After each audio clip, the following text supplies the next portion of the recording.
Hey guys, and welcome to FaithWorks Designs. I feel like I always start my videos saying we're going to do something different today. We do a lot of stuff here, so I wanted to show you my latest make. Now you're like, what in the world is that?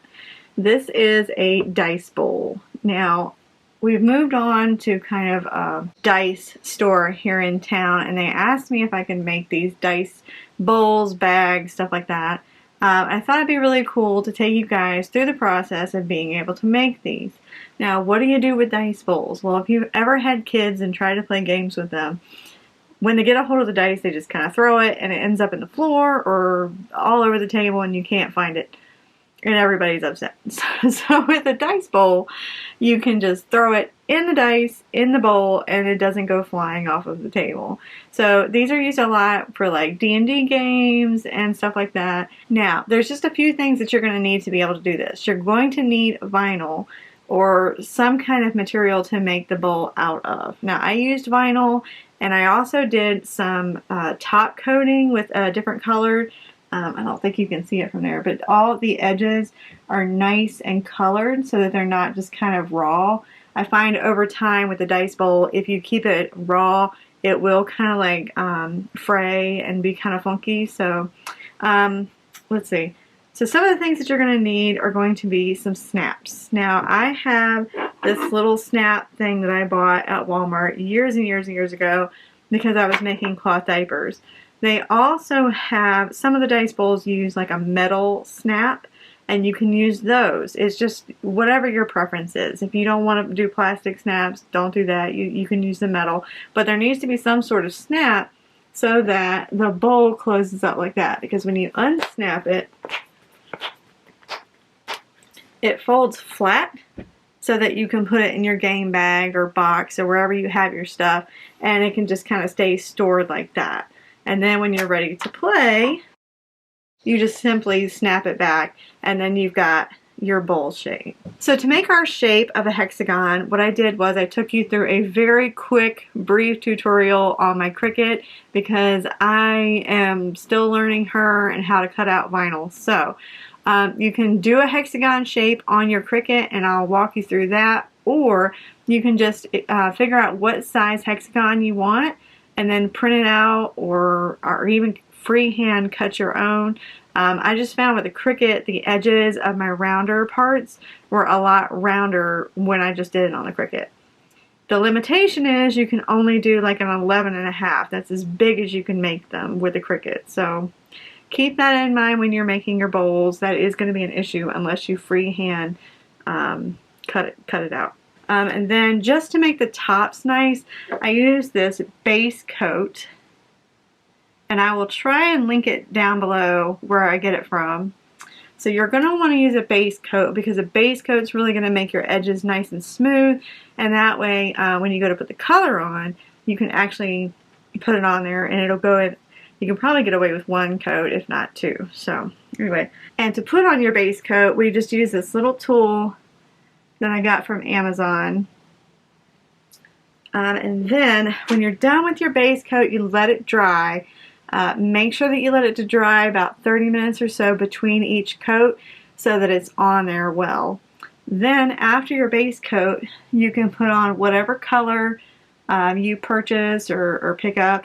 I just picked up a ton of black because that's what I've been making all of my bowls out of. It doesn't matter what color the bowl is, I've been putting black on the edges, and it just looks really nice. So it's up to you, whatever color you want to use. Again, I will link those down below. So let's grab all of our tools and get started. Alright, the very first step in making your hexagons is getting your shape. Now my very first ones, I went ahead and I cut them freehand and drew them myself. But I found that they don't exactly, they weren't fitting together very well. So let's just put it that way. So I went and I already had a Cricut, and the light is like shining. Okay. So you're going to go into Cricut Design Space, and we're going to wait for that to open up. And what we're going to do is we're going to go ahead into the shapes. We're going to do a create new project. And that light is stinky. I am so sorry. Great YouTuber here. Alright, what we're going to do is come over here to shapes, and I am going to zoom you in a bit. Okay, so we're going on the left hand side of the screen. You'll see my little cursor and it says shapes. We're going to click that, and then they already have a hexagon here, but they have really sharp edges and I didn't like that. So I scrolled all the way down, and then right here on the very bottom left, you're going to say search for more shapes. And then we're going to type in hexagon. And I use this one a lot, so it just pops up. We're going to click it and then add that to canvas. I hope you guys can see what I'm doing, because it'd be so frustrating if you don't. And what I did is it pops up like this. And so you're limited on being able to get 12 inches. Or I was trying to get them to be as big as I could, as big as I could get them. And so what I did was I rotated this around, and then you got to make sure that it's straight, otherwise this isn't going to work. But we're going to try and get this to be as big as we can get it, because the bigger the bowls, the better off we are. I think the final product that I got was, oh, what was it? It was 10.5 by 11. So you finally got your hexagon to the size that you want, depending upon what size you want your bowls to be. Then you're going to go back into shapes. We're going to go back to the hexagon. Or you could have copied and pasted the one that you've got and made it smaller, but we're just going to do it this way because this is the way that I do things. Gonna make it more difficult. We're going to grab that one again and put add to canvas. Now it's black. We don't want it black because then we won't be able to see what we're doing. So I put mine as red. And then I'm going to turn this one so that it's the same shape as the other one. And then I'm going to kind of figure out how I want this thing, how big I want this thing, what looks like it would be right. And you kind of want at least a few inches from here to here, and this will give you a really good idea of what shape or what size your inner hexagon should be. Now when I go to let's see, when I go to make this, it'll be on two separate boards. You've got your red and you've got your black. And so what I did was I cut out my black, and that was my vinyl. I cut all of that out, and then I saved the red to last. And then what I did was I took a piece of vinyl and I cut that smaller shape out, and then I just used this to trace on my fabric because I had different fabrics that I wanted certain prints to be in the middle, or I wanted certain characters to be in the middle. So I just used this as something to trace to get the design that I wanted. So you don't have to do that. You can put your fabric on your Cricut mat and then cut this out, but I'm not that smart, so I just used a template and then placed it on my fabric where I wanted it to go, or where I wanted the hexagon to be cut out, and that's how I got these. Alright, so you got your shapes all cut out. There is 2 pieces of vinyl per dice bowl because you need one for the front and then one for the back so that you won't have any raw edges. Now I'm going to insert a video. Now, in order to stick both pieces of vinyl together, I got this Lock Nights spray adhesive. I made sure that I covered my surface because this spray kind of goes everywhere. So make sure that you've got something laid down. Then I spray around the edges first and then kind of meet in the middle.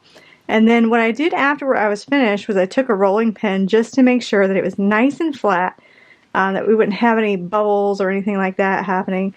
And then you just let it sit there and dry. As long as you can would be great. Sometimes I'm in a hurry, and if I move them too quickly, they don't adhere like they're supposed to, so just give them as much time as you can. So that's what it looks like when it's done. Then you've got your edges. Now I bought a bowl, and you could do just regular vinyl edges and it would be fine. But I found after time, they kind of got real frayed and just kind of funky. So I wanted to do something with the edges. Okay, so I got this edge coating base paint, and I'll insert where I got this here and then in the description down below. You need one of these little tools, and I will link it down below. I got it on Amazon. But basically you take it, you dip it in, and then you take it and you go around the edges of your vinyl so that you have your base coat on. When you're done with that, now I've used this many times so it is all funky, I went ahead and I got black. That seemed to be the one color that I was using a lot, but you can get a regular color black, and after all this dries, I would say about 30 minutes per coat, let it dry, and then put on your colored coat. You're probably going to only need 1 or 2 coats depending upon how heavy you put it on there. But in between each coat, after you do the base coat, you're going to want to sand the edges down. I think it's a 4-ounce sandpaper, and then you put your color on. So I hope that makes sense.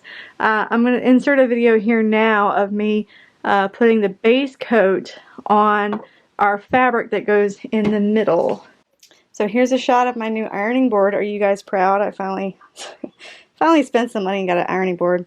So you just dip your tool in there like that, and then you're just going to go right around the edges.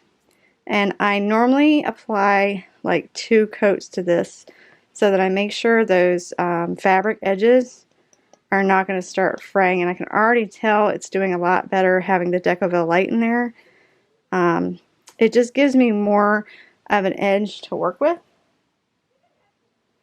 I will say this does dry clear, so you don't have to worry about it being white when you get done. It's still kind of white, but it's more clear than white.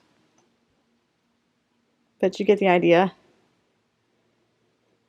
And I wouldn't put too much on it to begin with, just until you get comfortable with doing this, because if you get a huge glob in your color, it's liable to run, and nothing is more frustrating when the color starts to run. Oh, that's happened to me a couple of times, and you just wipe it away with your finger, but I end up with this stuff all over my hands, and it's really frustrating. Let's see. So I'm just going to finish this up, and then I'll show you how I hang them up to dry. And you may not all have this option at home, but before you get started, just kind of think in your head, okay, where am I going to let these dry? Because they've got to dry. You can't just put them on like a tablecloth or something and let them dry. They need to be not touching a surface when they dry. So let's go hang this up. Okay, so I know it's kind of hard to see, but I went to IKEA and I got this little cord right here, and it's supposed to be for curtains. But it goes all the way across there, and I had my zippers. And then I went to using zipper tape, and that situation was not working for me anymore. So now I use this as a drying rack, which hopefully you can see. Let's back you up a little bit. I use it as a drying rack now for all of my stuff.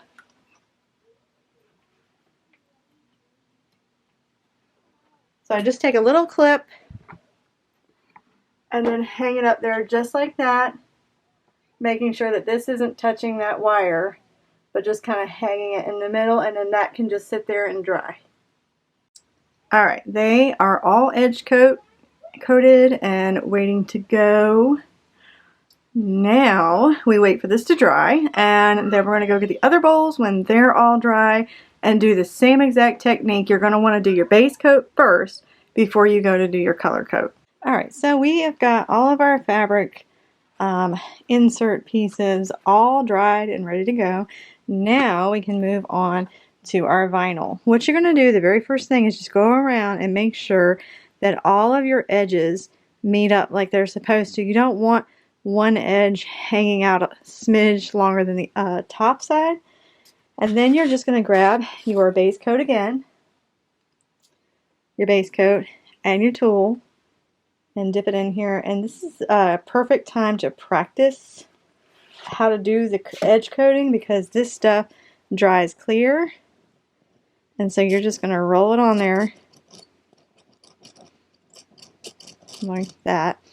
I do try and hold it the entire time. I would just hold it as you go around.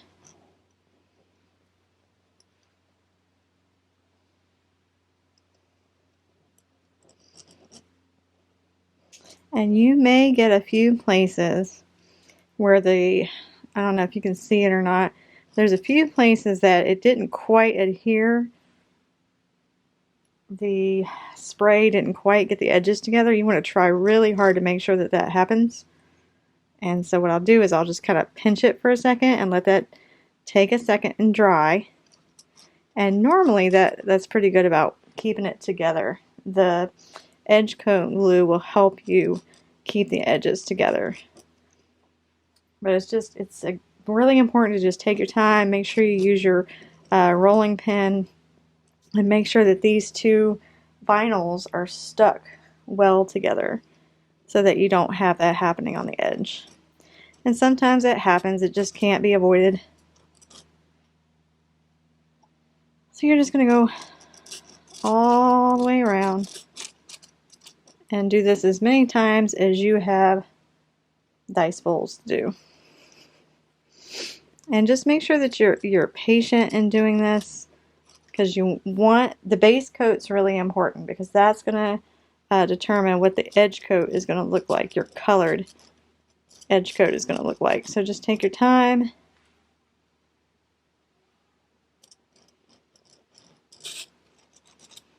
And go all the way around. And then I'm also going to hang these up just like I did the cotton ones so that they can dry. You don't want to lay these down because sometimes that glue will get on the back and then it'll be stuck there and it'll be really hard to get it off. So I would make sure that I hang them or find some way to be able to set them so that they can dry like they're supposed to. And if you get some, just like a little extra, you just take your hand and wipe it off. And it's pretty good. I mean, I always have this stuff all over my hands when I get finished, but you can just kind of, it feels almost like regular, like Elmer's glue, and you can just kind of roll your fingers until it comes off. And there's one finished. I'm going to hang this up, and then I'm going to finish the rest of what I got. Alright, so our base coat has completely dried. The next thing that you're going to want to do is get a little bit of sandpaper, a very light sandpaper, and go around the edges just to make sure that it's nice and smooth all the way around. Because you might see in different places there might be some rough spots or some bubbles if my camera will focus. The next thing that you're going to do is you're going to grab whatever color it is. Now, if you don't care, you can just use the clear and call it a day. It's up to you. I like using the black on the edges of mine. I guess it just depends on what color you're actually doing.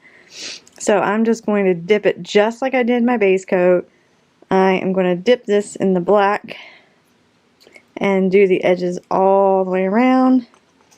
And I'm running out of my black, so it may look it's a little empty, but just be careful. I would do 2 coats just to make sure that it's on there well. And that top coat is really going to help you. If you've got a good top coat on there and everything's going like it's supposed to, these will look really nice when you're finished. So I'm going to go all the way around, and then we'll move on to the next step. But doesn't that look so much better with the edge coat on there? Alright, so we've got all of our edge coating done. It looks really, really, really nice. I find that edge coating just makes the edges look so much nicer than just having raw edges, and that's why I like putting a little effort into it. So you've got your panel, it's been edge coated, it's not going to fray or anything like that over time.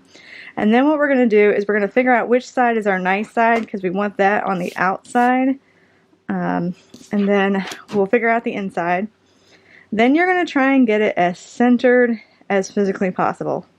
And what you can do is you can take a little measuring stick and you can just kind of go around and make sure that it's about the same all the way around And if you want, if it'll make you feel better, you can take some double-sided tape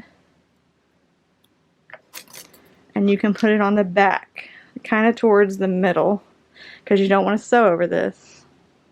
I've also seen people take their machines and like free motion quilt the inside just to kind of make all the layers stay flat on the bottom. You can do that. You don't have to. Just kind of eyeballing that and then going back and making sure that it's about the same all the way around, and then just press that down.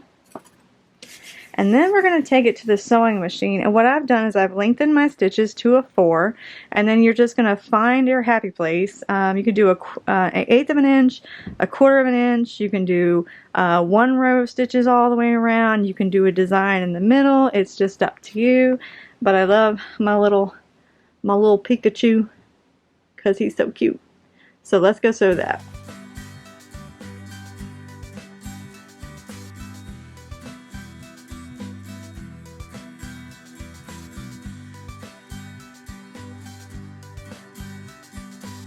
Alright, so I've backstitched.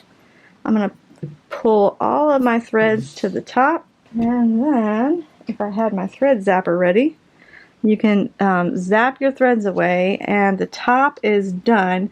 The next step that we're going to have to do is getting our snaps.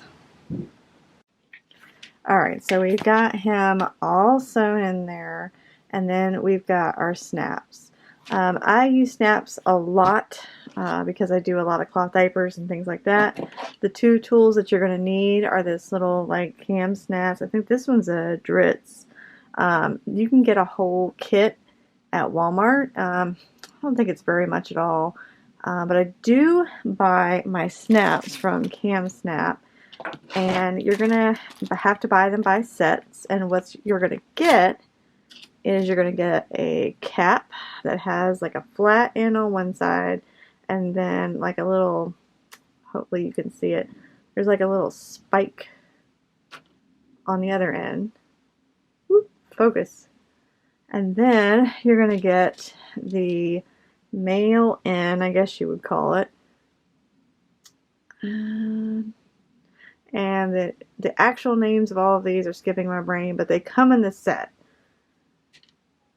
And then you have, come on, focus camera. So you've got those 3. You're going to need 2 of the caps and then 1 each of these. I didn't measure, but I want to show you what I did. So here is our little corner that we've got going around here. What I did was I made sure on every single one that I was making that the, I guess that would be the male one, was on this side and the female was on this side, so that I didn't accidentally put the same of each one on each side. I just automatically, all the way around, I put the male one here, female here, male one here, male one here, female here. Male one here, female here. It just makes sure that you don't accidentally put the wrong ones in the wrong place. So what I'm going to do now is you find your corner, and then we're just going to kind of, you don't want it too close to the edge because it could rip through the top. So I go down about a 1/2 inch, and you're just going to kind of go across from each other. So you're going to go this one on this side. Okay, then you're going to grab a cap, and we're going to put it through the back of your mat. So find your hole and poke it through, and then you're going to grab your male one, because our males are going to go on the right side, and put it on top of that. Hopefully you can see that little spike is poking through there, and we're going to squash it so it'll stay. So we're just going to put it right like this. So the cap is in the little bottom part. This is going to squish the top, and then our little thing is going to stay there. And you got to squeeze. And there you go. It's in there like it's supposed to. I guess I didn't show you the other side, but that's what it looks like. You have all the caps on one side and all the snaps on the other. Okay, so now we got to figure out on the other side. Again, you're going to go down about a 1/4 inch, and you want to make sure that you're getting kind of right across So you've got the two that are right across from each other. So you're going to want to snap them together. They need to be right across from each other, just like that. Let's finish this one. So we want to go right across about 1/4 of an inch from the edge. And you're going to poke that through. If you wanted to, you could just kind of pre-mark these and do them if that works better for you. You could just take like a erasable pen or something like that and then mark them and then poke them. So now we've got our female part. And we're going to squish, squish, squish. When you get them all done, you're going to want to snap them all together to make sure that they snap well.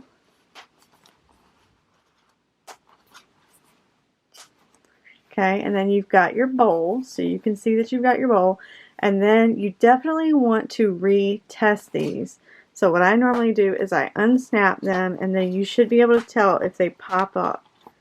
Sometimes, if you don't have those snaps on there just right, one of the top pieces could pop off, and that is a pain. So go ahead and re-snap and unsnap as many times as you need to, just to make sure that they're not going to go anywhere or unpop on you, because that would stink. Alright, so we're all done. Alright, so what did you guys think? These are really fun. My boys love to use them with their brother when they're playing games. They can just kind of throw their dice and not have to worry about it ending up on the floor. You also wanted to mention in the video, I forgot, you can do them any size that you want. So I have been making them this size. I've been making them this size for like a single die. Again, I wanted to show you guys that I've used different colors. And then, let's see, and just use black on the ends. And they look really nice. I'll insert some pictures here of ones that I've made before. They all look really nice and they're really fun. You can do quite a few of them at a time, but be ready for your little wrists to hurt when you get done, because the snaps just take me a while, and there's a lot of snaps, so make sure that you order them from there. If you don't know where to get snaps, Cam Snaps actually sells them in big lots, and you can get white, black, brown, any color that you want. You can get it off of their site. Shipping is pretty cheap, and they're really, really fast. So I would definitely highly recommend Cam Snaps for all of your snap needs. They also carry the metal ones as well. So if you wanted to get their little clamp thing to do the metal ones, you can get it from them and use metal ones. It's just up to you, whatever your preference is. So I hope you liked that video. If you did, you can give it a thumbs up. Or if you'd like to subscribe and see all the craziness, you can click the subscribe button. And if you have any questions or comments, I might have not covered everything as thoroughly as I normally would, but we're dealing with putting a dog down in a few days, so I'm trying to bust out a video and dealing with all of that. So forgive me if I skip over some things and do it really quickly, but we were just we're dealing with a lot. So hopefully you got everything. If not, leave it in the comment section. I do check those every morning. And we'll see you guys in the next video. Thanks for watching. Bye, guys.